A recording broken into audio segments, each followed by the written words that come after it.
ഈശോ മിശിഹായ്ക്ക് സ്തുതിയായിരിക്കട്ടെ. ഈശോയിൽ പ്രിയ സഹോദരങ്ങളെ, ഇന്ന് ദുഃഖവെള്ളി.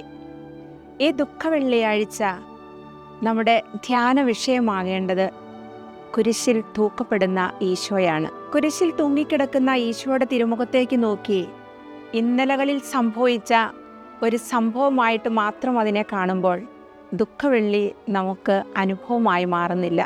എന്തുകൊണ്ടാണ് എല്ലാ ദുഃഖവെള്ളിയും ഒരുപോലെ നമ്മെ കടന്നു പോകുന്നത്?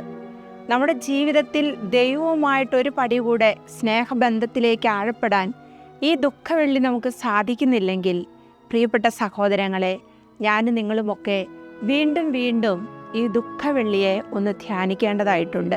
സക്രിയ പ്രവാചകന്റെ പുസ്തകം 12-ാം അധ്യായത്തിൽ അതിൻ്റെ 10-ാമത്തെ തിരുവചനം ഇങ്ങനെ പറഞ്ഞു വെക്കുകയാണ്: ഞാൻ ദാവീദ് ഭവനത്തിൻ്റെയും ജെറുസലേം നിവാസികളുടെയും മേൽ കൃപയുടെയും പ്രാർത്ഥനയുടെയും അരൂപിയെ പകർന്നു നൽകും.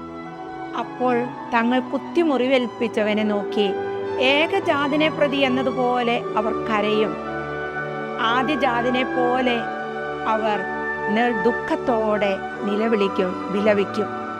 പ്രിയപ്പെട്ട സഹോദരങ്ങളെ, ദുഃഖവെള്ളിയാഴ്ച കുരിശിലേക്ക് നോക്കിയിട്ട് എനിക്കും നിങ്ങൾക്കുമൊന്നും ഒരു വിങ്ങൽ വരുന്നില്ലെങ്കിൽ, ഹൃദയത്തിൽ ഒരു നീറലുണ്ടാകുന്നില്ല എങ്കിൽ, കണ്ണുകളൊന്നും നിറഞ്ഞൊഴുകുന്നില്ല എങ്കിൽ, നാം ഈ പ്രാർത്ഥനയുടെയും കൃപയുടെയും ചൈതന്യം സ്വീകരിച്ചിട്ടില്ല എന്നാണ് അർത്ഥം. ദുഃഖവെള്ളി നമ്മുടെ പ്രാർത്ഥനയുടെ ധ്യാനത്തിൻ്റെ നിമിഷങ്ങളാണ്. എന്താണ് ധ്യാനിക്കേണ്ടത്?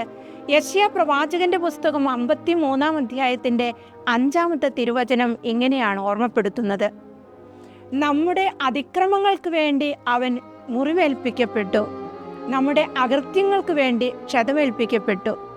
അവൻ്റെ മേലുള്ള ശിക്ഷ നമുക്ക് രക്ഷ നൽകി, അവൻ്റെ ക്ഷതങ്ങളാൽ നാം സൗഖ്യം പ്രാപിച്ചു.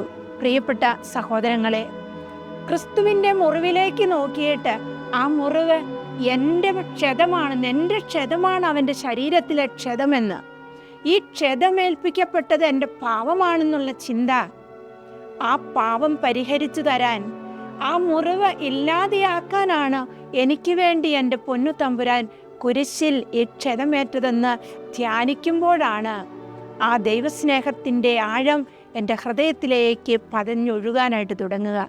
അപ്പോഴാണ് ഞാൻ അറിഞ്ഞോ അറിയാതെയോ എൻ്റെ ഹൃദയത്തിൽ നിന്ന് അനുതാപത്തിൻ്റെയും സ്നേഹത്തിൻ്റെയും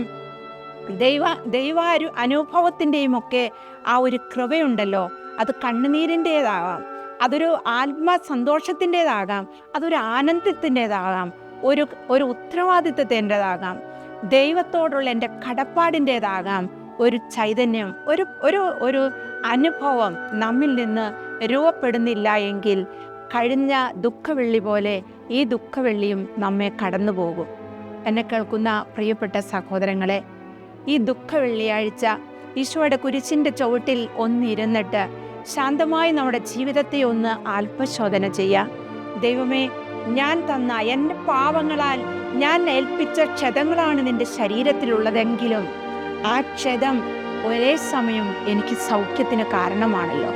പാപത്തിൻ്റെ കഠോരമായ അനുഭവത്തിൽ നിന്നുള്ള ഒരു വിടുതൽ, ഒരു സൗഖ്യം, പാപം സമ്മാനിച്ച എല്ലാ മുറിപ്പാടുകളെയും സൗഖ്യമാക്കി തരുന്ന എൻ്റെ പൊന്നുതമ്പുരാൻ്റെ സ്നേഹത്തിൻ്റെ മുമ്പിലിരുന്ന് ആവോളം ആ സ്നേഹമൊന്ന് നുകർന്നെടുക്കാൻ ഇന്ന് നമുക്ക് സാധിക്കട്ടെ എന്ന് പ്രാർത്ഥിക്കുകയാണ്, ആശംസിക്കുകയാണ്. ഒരു നല്ല ദുഃഖവെള്ളി നമുക്ക് ഉണ്ടാകട്ടെ. അനുതാപത്തിൻ്റെ ചൈതന്യം നമ്മിൽ നിറയട്ടെ. അനുതാപത്തിൻ്റെ കണ്ണുനീര് നമ്മിൽ നിന്ന് ഒഴുകി ഇറങ്ങട്ടെ പ്രിയപ്പെട്ടവരെ. അപ്പോൾ ദുഃഖവെള്ളി നമുക്ക് യഥാർത്ഥത്തിലുള്ള ഉയർപ്പിൻ്റെ ആനന്ദം സമ്മാനിക്കുന്നതായി മാറും.